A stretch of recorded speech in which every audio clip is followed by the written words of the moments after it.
All right, everyone, we're here for the second Family Life web chat with Fathers Jacob Koether and Kristopher Fuchs, who are pastors of parishes in the Victoria area. And today we're talking about a topic that is, a bit controversial: social media. Is it good? Is it bad? What does the church have to say about it? But thankfully, we're going to reference a papal document, but it was written 60 years ago. But it's still very, very, very relevant today. And we're going to be, I think it even gives me chills to read a little bit of it because of how accurate it was. So, Fathers K and J, thanks for joining again today. You're welcome. Yeah, good to be here. Thank you for making the time in the midst of your busy lives and ministries. So why is this an important topic? Why did you both think it was important to talk about today? Well, I guess for me, it's just,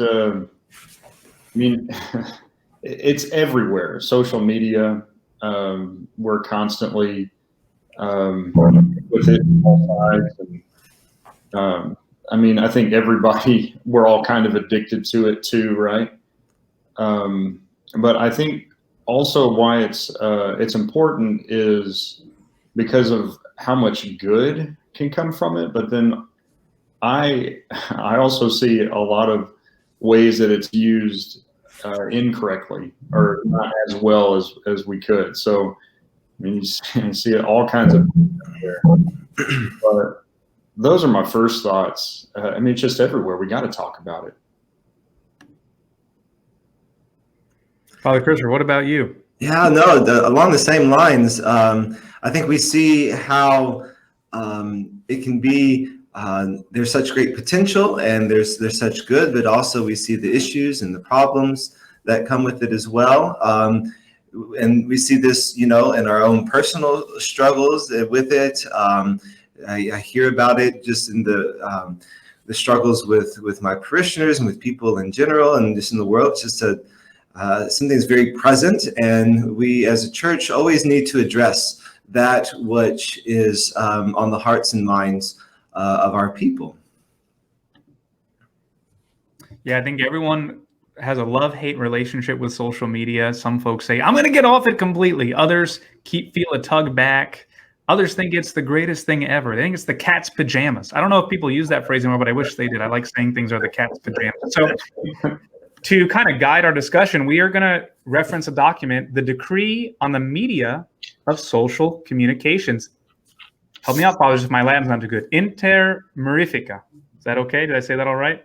Just say it like you mean it. Yeah. Inter Mirifica. Yeah, okay. So that's solemnly promulgated. I wish people would say things I said were solemnly promulgated. That just sounds awesome. Solemnly promulgated by His Holiness Pope Paul VI. So St. Pope Paul VI, he did this December 4th, 1963. And he probably wasn't thinking about Facebook or Instagram, but it's just as relevant.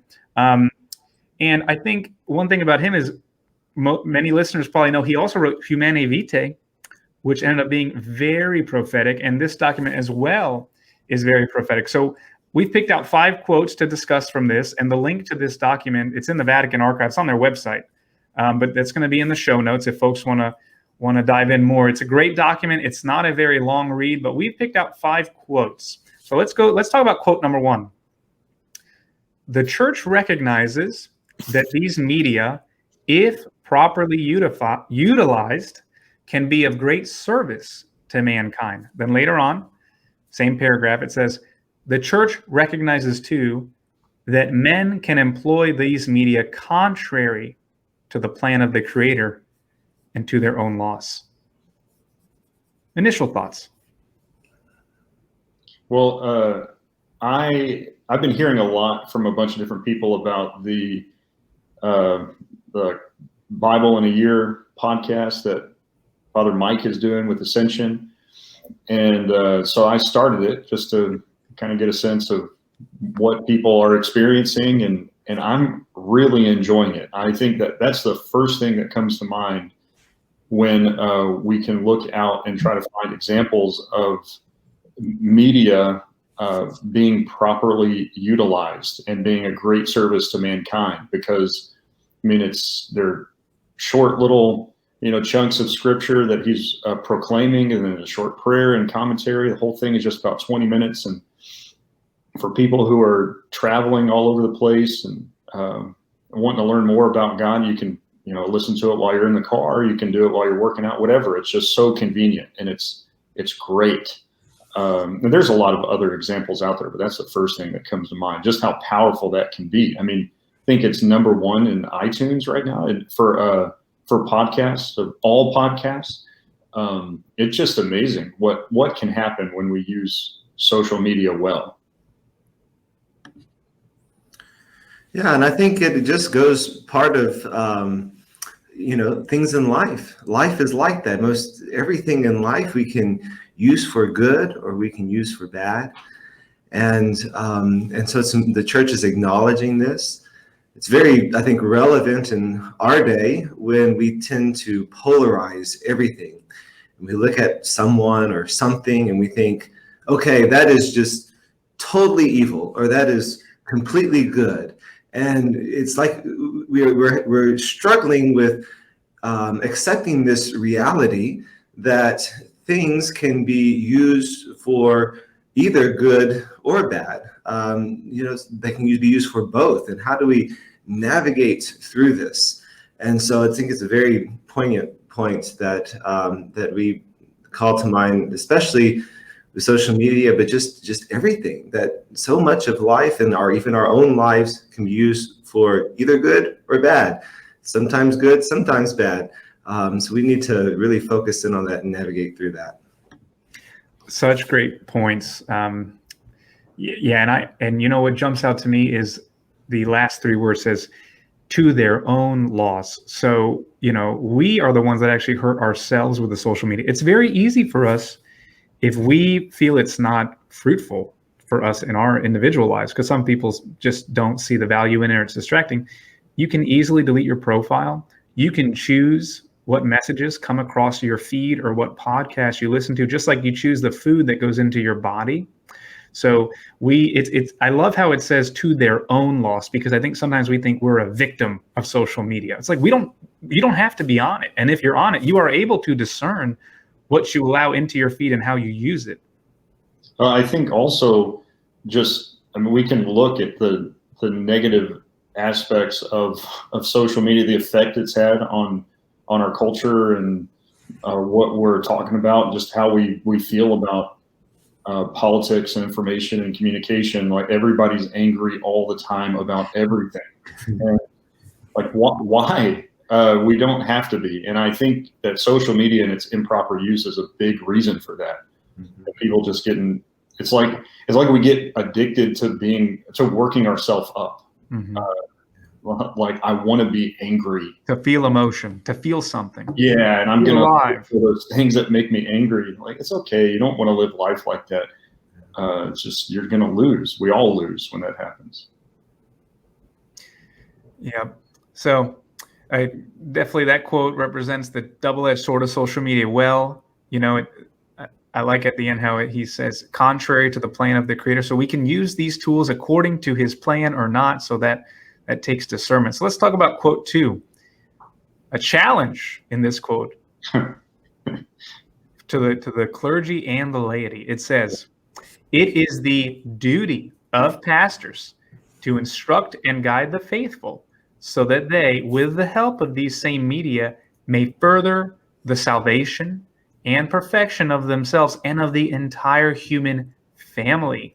In addition, the laity especially must strive to instill a human and Christian spirit into these media, so that they may fully measure up to the great expectations of mankind and to God's design.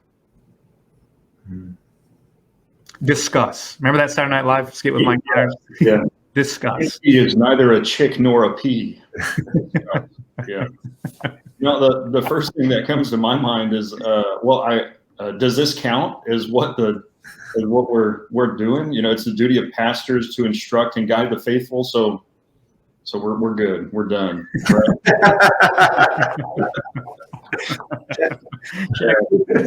Yeah, it took me a while. I didn't realize I was supposed to be doing that, but yeah, without a proper guide, you can get lost on a path. And yeah, exactly like Father Kristopher was saying. There's good things and there's bad things about social media, but how do you know which is which? and how to navigate that, exactly like what he just said. Yeah, I think one thing that social media is bringing out more and more is that people want a leader.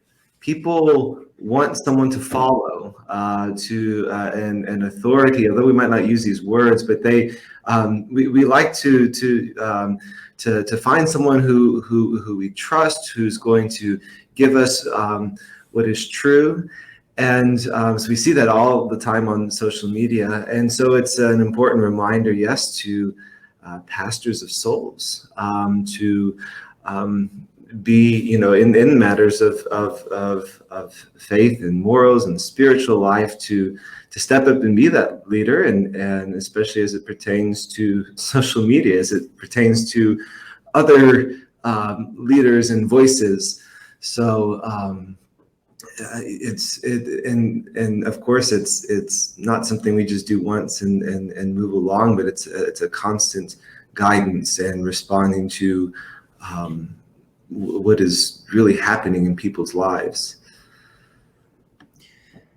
I mean, everyone is looking for a leader, and maybe we see our leaders in the physical realm that we follow every day, but on social media or in podcasts, I think folks find their leaders. And on that note, my favorite part of that quote is how it says that the laity must strive to instill a human and Christian spirit into these media. We're called to be leaders for Christ out there on social media. So I've heard pastors make comments, leaving mass. They're like, hey, bring this Christian charity into the parking lot when you're leaving, right? Do you take it out of the parking lot, but do you take it to your news feed? Because I think we've all seen folks that were surprised at how they post or how they comment or the way they talk on social media. It is important to have your beliefs and you have the free will to stand your ground, but are you expressing them in a spirit of Christian charity, in a spirit of love? Or does the anger or flesh side of us come out on social media and we make an excuse for that at times? I know even in my own life, I've had to really discern my social media use and the way that I portray myself on social media, because we're called to be ambassadors for Christ everywhere in our lives. And that includes social media platforms, which are highly visible. And as we know, what's posted, not all of it can just go away. Mm-hmm. Yeah, I don't know if someone's done this, but we need to maybe have an examination of conscience for social media use. Wow. It is out there, and I might find the link to that, but it's true. I mean, what are we feeding ourselves, and then what are we putting out there for others to consume? Because anytime we post, we're giving someone something to think about and reflect upon. Where are we leading people? Yeah, they're all looking to Christians. They're going to try to find something, whether good or bad, to accuse us of or whatever, or for guidance. So you have to be really careful with how you present yourself and what you're saying, and just realize that people who are curious about Christianity are going to look to you to see what that means. How does this person live it, and are they? So this is what Christianity is. These are how Christians act. Absolutely. Well, and if you're someone listening to this podcast, you're probably known by some people as the religious person in their lives, right? So to your point, Father, if you profess Jesus Christ as Lord and you're known as someone who follows him, that carries a lot, because I think a lot of people on social media are kind of spectators and just kind of observing what people say. So there are people, even if they don't comment or like, they're kind of watching what you do. So we just need to be cautious out there. So quote number three, really short, but it kind of in line with our conversation. Not all knowledge is helpful, but it is charity that edifies. Yeah. It says a lot in a few words. It seems kind of straightforward there. We don't need to know all your business. Okay. Not all knowledge is helpful. Just because you think it's important doesn't mean that it's actually going to edify us. Yeah. Yeah, and it makes me think about what you're allowing into your own newsfeed, what sources you listen to.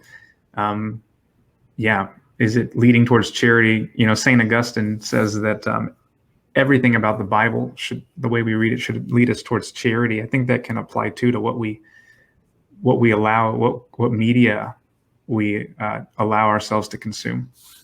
Yeah. It certainly speaks to just the great issue and dilemma that we have with media, modern communication, social media, and that is that and I preach about this quite a bit actually, because I see it as just a fundamental issue of the day, is that we know way too much, in my opinion, or what we know now is, as terms as news and what's happening and things like that. I mean, it far surpasses anything in the past. We know what happens, everything that happens around the world in an instant, and we're addicted to it. We want to know more, and that's why we keep scrolling down the feed and checking this and checking that. But I don't know if we're really supposed to know all of that. It's just too much. I don't think we're really made for that kind of knowledge. And when I say knowledge, is not it's not like being learned. It's this information. Yeah, Mother Teresa, she has these rules for humility, and one of my favorite ones is she says, "Avoid curiosity." Basically, if you don't need to know for your day-to-day life, or it's just don't worry about it, because like Jesus says that each day gives enough worry of its own. We have enough to take care of, living out our own vocations and taking care of our local areas. And so it's just with it all coming at us, and we think that it's a that this is so great, to know more and to know all what's happening, but then it's kind of like, I would compare it to like knowing all the gossip, I mean, that's not always very helpful. Really what we should want to take in abundance and share is charity. It's just such an important point to get our priorities and what's really most beneficial in our lives. It's not all this gossip or information. It's charity that needs to spread. Yep, the old saying, "You are what you eat," right? So applies to social media. Yeah. And then I guess because then the quote said, "Not all knowledge." Is that correct? Yeah. Yep, the quote says, "Not all knowledge is helpful." Yeah, maybe there's a distinction as far as the different kinds of knowledge. Maybe that's what I'm trying to get at, as far as knowledge is good. We should be learned people. We should seek out the truths, but maybe to distinguish between that and just all the gossip. Yeah, good. I think that's a good way to describe it. Knowledge versus gossip. Yeah. Yeah. Great. All right. So number 4, they ought, however, to avoid those that may be a cause or occasion of spiritual harm to themselves, or that can lead others into danger through base example, or that hinder desirable presentations and promote those that are evil. I'll just share one thing that comes to mind is, a great Catholic podcaster. He's very popular, is Matt Fradd, and Pints with Aquinas, but I believe that he takes 1 month every year to fast from media, all internet, to kind of re-register where he's at and discern. So I think every once in a while, a media fast is healthy and required to make sure that everything that we're bringing into our feed is good for us.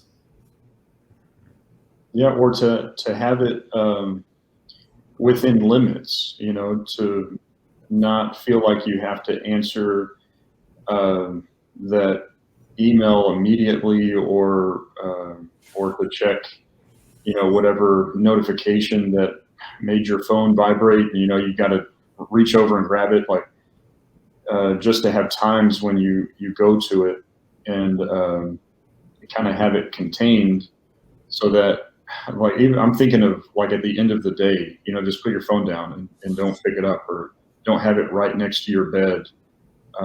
so that you're hearing that buzzing all night, or you're wanting to pick it up and check stuff, and then not only to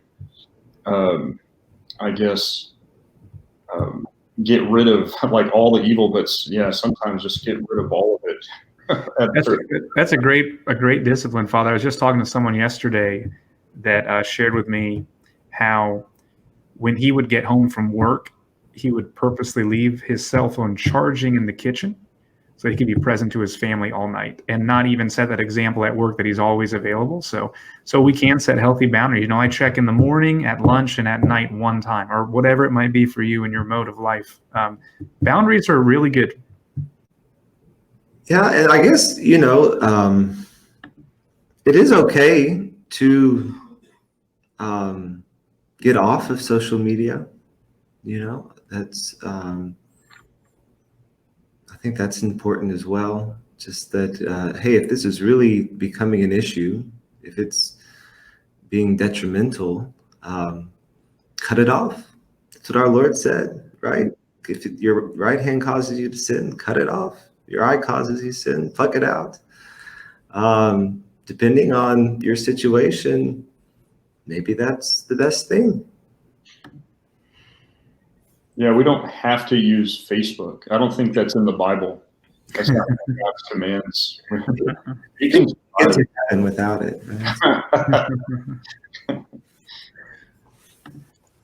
No, absolutely. It's a choice. It's a choice to be on there. It's not a necessity. So last quote here, it's a bit longer, but it's my favorite because that I think applies most directly to family life. It's speaking to parents. So here we go. Those who make use of the media of communications, especially the young, so it's talking to children as well, should take steps to accustom themselves to moderation and self-control in their regard, something we just talked about.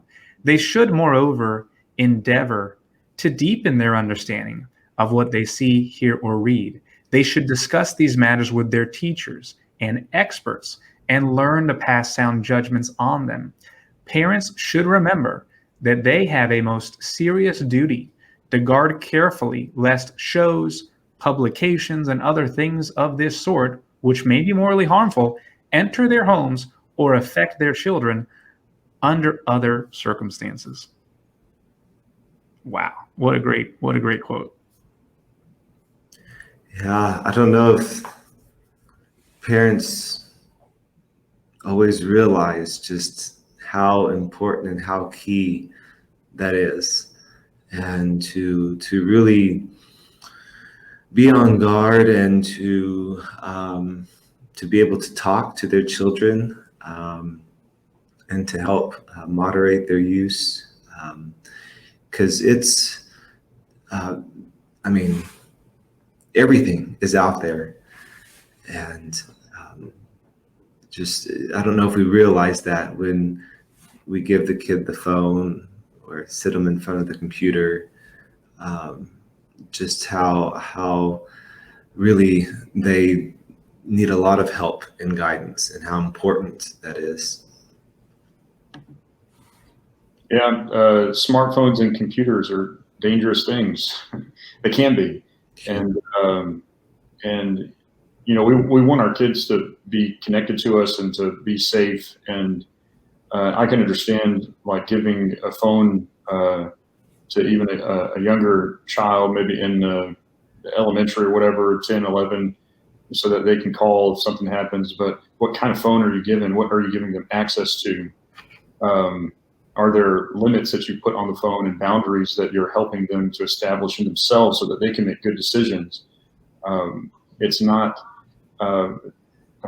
good just to let them look for whatever they want to find out there on the internet. A lot of them are to their own loss, I guess, to go back to that first quote. And, there's a lot of hurt and out there because of the internet, and just a lack of, I guess, guidance in that. We always want to have the ability to think critically, not just to accept everything at face value. And I think having that virtue or that habit with regards to social media is a great way to practice. I mean, it's right there. It's very practical. Okay, well, what does, what this came up in the news, or this was in my news feed. Let's talk about this. And is this true, or what does the church teach, or how can I engage this? That's really what I kind of get from this quote, is like the ability to think critically about what comes into our world, or on our phones, or our families, and to have that defensive kind of posture and make sure that we're doing everything that's going to lead to our full thriving. Yeah, I think this quote applies to us adults almost just as much as it does to children. I was with a family not too long ago, and I forgot exactly what it was, but I think the mother told the little child, not to do something, and he did it anyway, and I don't know, he got a little hurt or something like that. And she said, I wonder if God, if God, that must be how God feels with us. He tells us, like, oh, be careful, don't do that. And then we do it anyway. And he's like, I told you. And so I think there's a lot of those lessons as far as towards children that we can, that apply to us as well. And maybe this is also what makes it difficult. It can be a great reminder, all right, so that the struggles that adults have with social media can be the same struggles that children have. And so to be more attentive, think, okay, what do I see as issues, and realize, oh, that could be potential issues for the children, but also to make it difficult, because then we have to admit ourselves what are maybe the downfalls and the traps that we're falling into, and first being able to admit it, then to be able to help and teach others, especially the young. Yeah, and I just like to hone in on the line for parents. So parents, I just want to encourage you. There's nothing wrong with setting boundaries. In fact, that's your job as parents. No one else is going to do it. And if you think your kids are going to do it, they won't. They're not going to have, if you don't teach them how to set those boundaries and also model it, as you're saying, Father. So I love the way that he worded. He said a serious duty to guard. So that's our job. And, it's the year of St. Joseph, the protector of the Holy Family. It's our job to protect our kids from what's coming into their minds and into our homes. So parents, you can do this. Don't be in fear. God has given you everything you need to be that parent that your child needs to set those boundaries. And it might hurt a little bit at first, like ripping off a Band-Aid, but they'll readjust and it will work out in the end. I know a story. Basically, this one teen had been struggling with their identity, their gender identity. Okay, they had been struggling with that greatly. And what the parent did was they cut them off from the internet for like 30 days. Everything was fine after that. Kind of readjusted their brain, because kids will find little communities or influences online that may not be helpful for them. So sometimes, like you said, Father Jacob, or both fathers, you both kind of talk about, just cut it off at times. Cut it off. That can be the best thing to kind of readjust and then reacclimate to what is healthy. That's what I've heard a friend say. We've got Lent coming up. That's what Lent is all about, is you make a serious commitment and then it can kind of readjust you after Lent to what's the appropriate amount. So folks, with Lent coming up, I would really encourage you to think about your social media use. Is that something maybe you could fast from or set better boundaries with during this time? Maybe that time that you were on social media, you could give to other things. If you took time away, it would give more time for your family. So really think about it going into Lent. So fathers, I'm going to just ask you, any to wrap up our conversation, any last words of advice or a general overview of advice when it comes to social media for folks? I would say just be really careful about what you're putting out there, what you're saying, how you're saying it, what you feel when you put it out there, and how it will be perceived by others. Because we're Christians, and people are going to be looking to us. and there's a lot of ways to get it wrong. We are called to preach with our words and our example. So social media can be a great way to put the message of Christ out there and to proclaim the good news of God's love for us. But if we forget that, we forget the purpose and what we're called to do, then we can cause a great scandal, and we can really confuse a lot of people. So just be careful. And if you feel like you want to post something immediately, you might just wait a little while. You don't have to post everything all at once, all the time. Just wait and think about it. What's going to lead to your holiness, to others' holiness, and then also give God the most glory. Yeah. And take and just take these the struggles and the what happens on social media, take them as valuable lessons as well. Like when maybe we don't practice charity or prudence as we should with social media, we kind of see the effects. Look at the fruit, and be willing and flexible enough to learn and to change and move forward from those experiences, just like we do in all areas of life. Great advice. Well, thank you so much, Fathers K and J, for making time again. So, folks, today we were discussing St. Pope Paul VI decree on the media of social communications. The link is in the show notes. Encourage you to take more time to read it, discern it, discuss with your family. It's great conversation around the dinner table, some of these quotes. So, families, we just close by encourage you to be bold, be courageous in your faith. And as St. Pope John Paul II said, family, become what you are. Amen.